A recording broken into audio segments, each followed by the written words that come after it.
السلام عليكم ورحمة الله تعالى وبركاته. اللهم صل على سيدنا Muhammad wa alihi wa sahbihi wa sallam tasliman. Je suis à la mosquée de Quba.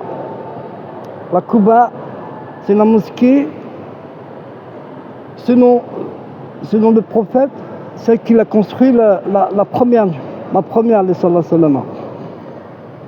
Le Masjid Quba, il a 3 km 5 de la mosquée prophétique, sallallahu alayhi wa sallam. Aux premières mosquées construites par Mohammed, sallallahu alayhi wa sallam, à son arrivée à Médine, bien sûr. Il séjournait et bâtit la mosquée de ses propres mains, avec ses compagnons. Elle est citée même dans le Coran, dans la Sourate Touba. Le verset 9, la sourate 9 et verset 108. Et il y a un hadith qui dit une prière dans cette mosquée est équivaut à une umrah.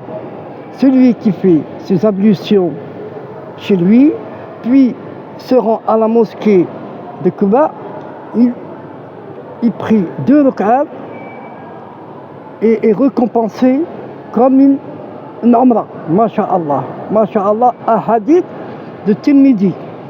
Rahmahullah. Le prophète sallallahu alayhi wa sallam visitait la mosquée chaque samedi, ou bien à pied ou bien à cheval. Et le bienfait selon les awliya salihin, dans ses enseignements, dans leur enseignement, cette mosquée, non seulement comme un lieu physique, mais comme le point d'ancrage terrestre du premier tajalli, manifestation divine. Masha'Allah. C'est le lieu de l'intention pure et de la première manifestation de la sincérité collective des compagnons. Il s'associait Quba au nom divin. Un muhdid, celui qui commence. Muhdid, celui qui commence. C'est là que tout a commencé dans cette mosquée-là. Tout a commencé, c'est de là. Car c'est là que commence le cycle des réalités médinoises. Et la mosquée est aussi la porte basée de l'humilité. Tout commence ici, dans la poussière, avec l'élévation, dans la lumière de la mosquée du prophète sallallahu alayhi wa sallam. Et secret de la prière de Quba, chaque prière dans cette mosquée est inscrite dans la lumière du hijra intérieur. Celui qui prie à Quba entre dans le secret de la migration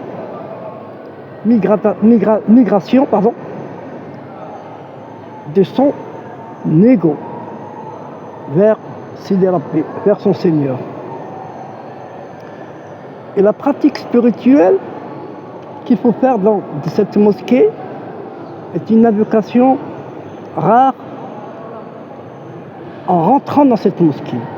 Je vais vous la dire en français.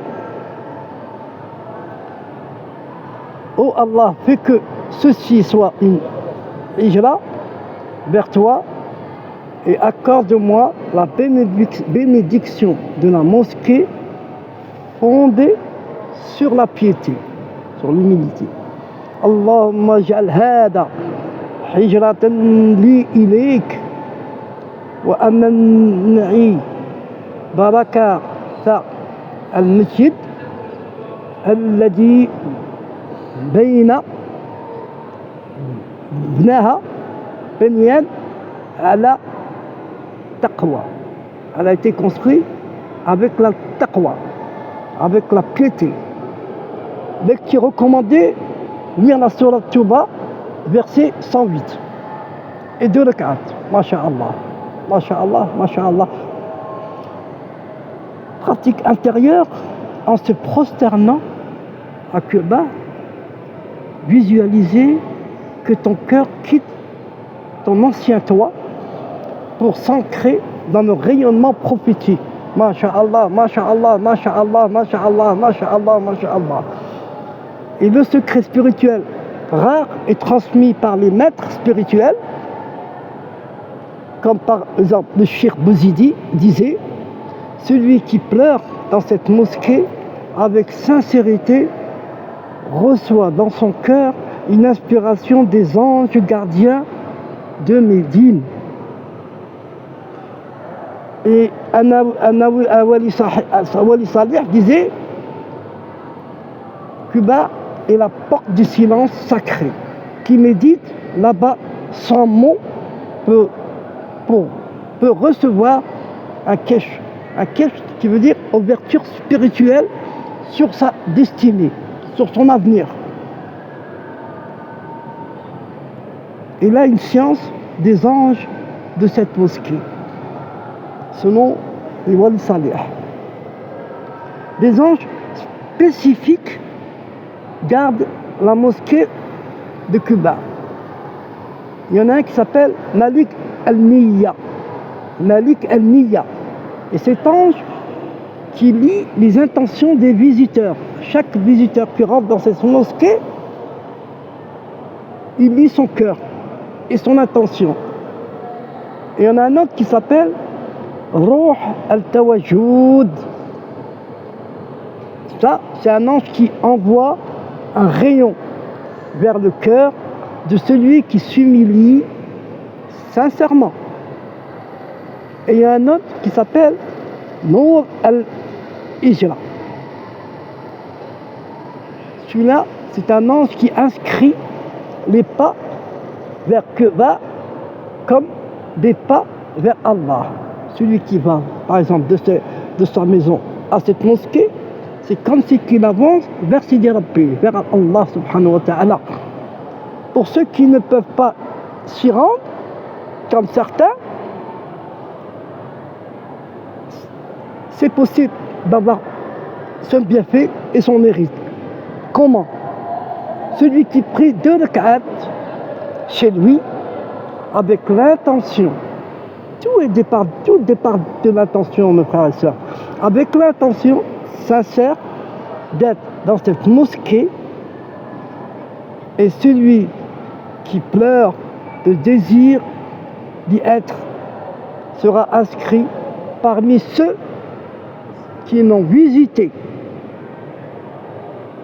et il aura double récompense parce qu'il n'avait pas les moyens de la visiter. La mosquée de Quba s'appelle aussi porte de la présence. Elle est inscrite dans la sourate Touba. Il y a un wali salih qui s'appelle Suyuti. Cette mosquée est l'ombre de la pureté. Elle est construite sur la sincérité, ce que les cœurs voient plus que les yeux. Voient plus que les yeux. Le secret des 4 fondations, selon Al-Ghazali, dans l'Ihya al-Din, Al-Ghazali explique dans son livre que toute mosquée fondée sur la taqwa a 4 piliers invisibles. Masha'Allah. Le premier, c'est l'ikhlas, la sincérité absolue. Le tawajjud, deuxième, orientation vers Allah subhanahu wa ta'ala, sans détour, masha'Allah. Fadl, générosité intérieure. Le quatrième, ubudiyya, conscience permanente d'être un serviteur, d'être esclave d'Sidi Rabbi. La mosquée est la projection parfaite de ces 4 forces dans le monde physique. D'où sa force spirituelle, encore vivante aujourd'hui. Masha'Allah. Et Abou Medjan, qui ne connaît pas Abou Medjan? Abou Medjan, le Wali Salih, celui qui est enterré à Tlemcen. Il dit le lieu du commencement, c'est un lieu de commencement des Awliya. Sidi Boumediene disait, celui dont les pieds foulent Quba avec la crainte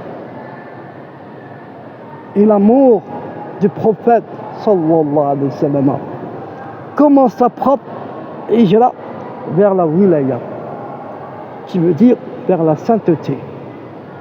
Il transmettait à ses disciples le dhikr silencieux du nom Al-Quddus, en marchant vers cette mosquée avec cette parole. Quba est le seuil de la pureté originelle, là où l'âme commence à se souvenir qu'elle est une lumière voilée.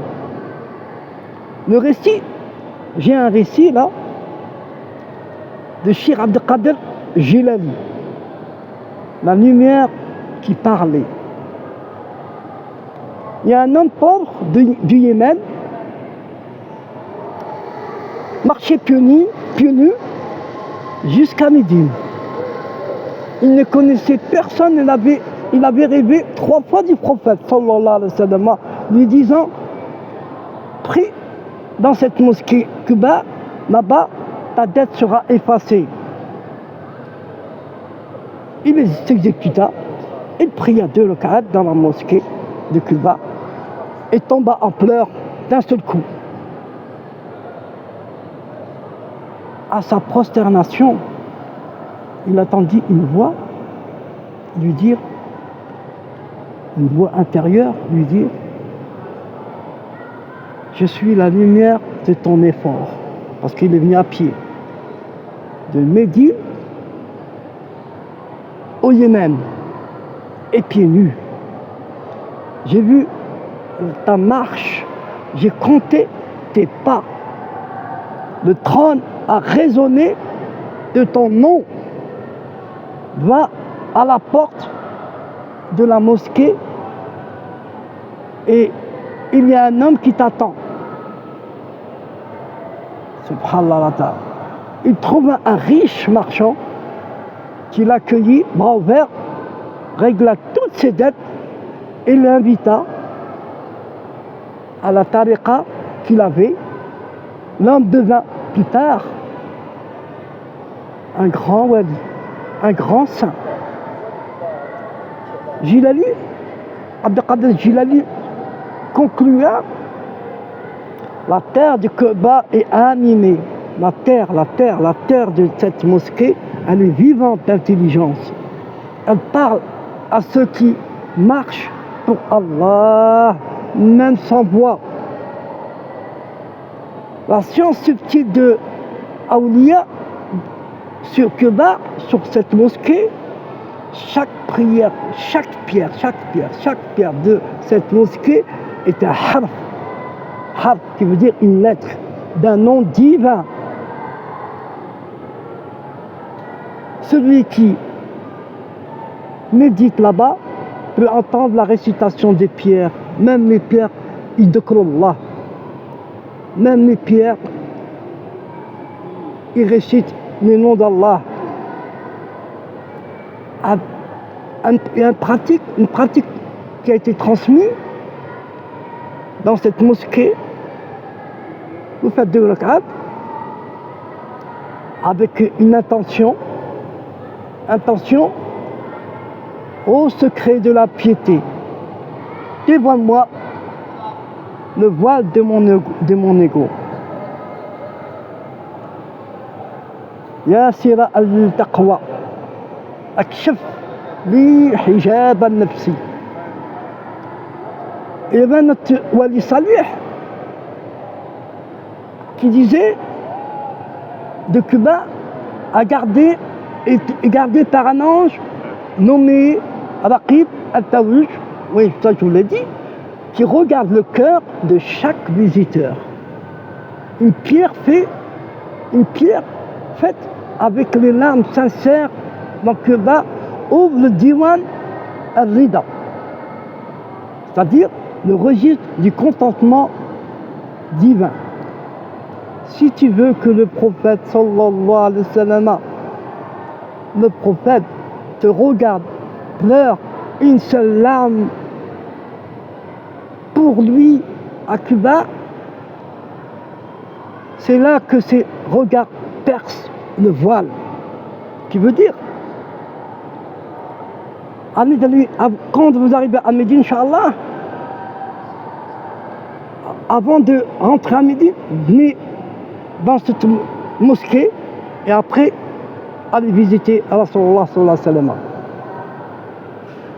Rituel spirituel, elle est rare, c'est aussi 2 rak'at. Allahumma aktub li nour al-qadam fi masjid Quba. Oh Allah, inscris-moi dans la lumière du pas à la mosquée de Quba. Vous faites 2 rak'at avec l'intention de purification d'amour du prophète. Lire après, si vous savez lire la Surat Touba, Surat 9, verset 108, Asma al-Husna. Au moins 7 fois. Par exemple, Al-Quddus, Al-Latif, Al-Nour, Al-Raouf, Al-Wahhab, Al-Hadi, au moins 7 fois. Allahumma salli ala Sayyidina Muhammadan wa alihi wa sahbihi wa sallim tasliman. Et l'attitude spirituelle adoptée dans le mihrab, là, c'est très important, mes frères et sœurs. C'est placer à genoux, la tête légèrement baissée, le cœur tourné vers le prophète sallallahu alayhi wa sallam, se taire au début, pendant quelques instants, le silence et lumière. Visualisez le nom An-Nour, An-Nour, An-Nour, comme une lumière blanche émanant du sol du mihrab et traversant ton cœur. Puis commence l'invocation lente, cœur ouvert, l'âme libre. Invocation rare à genoux dans le mihrab du Quba. Il y a un coin dans cette mosquée, essayez de rentrer, mais à genoux. Inch'Allah, à genoux. À genoux, et dites une dua. Assalamu alaikum wa rahmatullahi wa barakatuh. Et je vais finir par un secret spirituel extraordinaire transmis par les maîtres. Les secrets. Le mihrab est la niche du cœur. Le mihrab. Celui qui entre à genoux devient l'arche de la lumière, ce qui visite de son intention sincère et atteint. La prosternation des genoux dans le mihrab est celle des saints. Elle n'est pas un simple geste, c'est l'acceptation du destin. Et Abou Meziane disait, j'ai vu à Quba un homme qui prie à genoux sans parole. Il brillait comme l'or blanc. L'or blanc, c'est la platine, l'or le plus cher. On m'a dit, il s'est vidé de lui-même dans le mihrab, dans le coin là où je vous ai indiqué au début de la mosquée. Je vais vous le faire montrer. Et un autre qui disait, à genoux dans Quba, le serviteur ne demande plus. Il reçoit. C'est là que les awliya attendent leur nom prononcé dans le Diwan al-Rida. Allahumma salli ala Sayyidina Muhammadan wa alihi wa sahbihi wa sallam tasliman. Je vais vous faire montrer maintenant l'endroit comment elle est faite. Masha'Allah, Masha'Allah, Masha'Allah. Regardez cette mosquée. Masha'Allah. Elle est très très importante. Masha'Allah. Masha'Allah, Masha'Allah, Masha'Allah. Masha'Allah. Là, on va avancer tout doucement vers le mihrab, le coin où vous devez rentrer. Vous devez rentrer, le coin où vous devez rentrer à genoux avec humiliation. Humiliation. Humiliation. Nous sommes rien. Nous sommes rien du tout. شوفوا المسلمين ما شاء الله. شوفوا المسلمين ما شاء الله. شوفوا المسلمين ما شاء الله. ما شاء الله. شوفوا المسلمين ما شاء الله. ما شاء الله. ما شاء الله. ما شاء الله. ما شاء الله. شوفوا المسلمين ما شاء الله. ما شاء الله. ما شاء الله. اللهم صل على سيدنا محمد وآله وصحبه وسلم. اللهم صل على سيدنا محمد وسلم. Il est là ce mihrab, voilà, il est là. Maintenant, ils ont fait un petit truc pour barrer, pour éviter les bousculades et tout. Là, le coin, il est mystique, masha'Allah, voilà. Regardez, masha'Allah, Allahumma salli ala Sayyidina Muhammadan. C'est la première mosquée qu'il a construite, Sayyidina Muhammadan Rasulullah sallallahu alayhi wa sallam. C'est la première mosquée. Avec les compagnons, c'est la première, masha'Allah. Allahumma salli ala Sayyidina Muhammadan wa alihi wa sahbihi wa sallam tasliman. Allahumma salli ala Sayyidina Muhammadan wa alihi wa sahbihi wa sallam tasliman. Mes frères et sœurs, assalamu alaikum. À la prochaine, à midi, Inch'Allah. J'ai pas, parce que c'est sur rendez-vous maintenant. C'est sur rendez-vous. Désolé. Mais c'est comme ça. Assalamu alaikum. Et je vous souhaite, Inch'Allah, faites une prière chez vous, la nuit, avec l'intention d'y être, ici, au mihrab de cette mosquée. Wallah al-Azim, vous allez avoir le bienfait, mais en double par rapport à ceux qui sont là. Inch'Allah. Alors profitez dans cette nuit de faire 2 rak'at, et vous pouvez faire encore 2 rak'at et la dédier aux défunts, aux parents, à qui que ce soit. Masha'Allah. Assalamu alaikum wa rahmatullahi wa barakatuh. Allahumma salli ala Sayyidina Muhammadan wa alihi wa sahbihi wa sallam tasliman. Assalamu alaikum.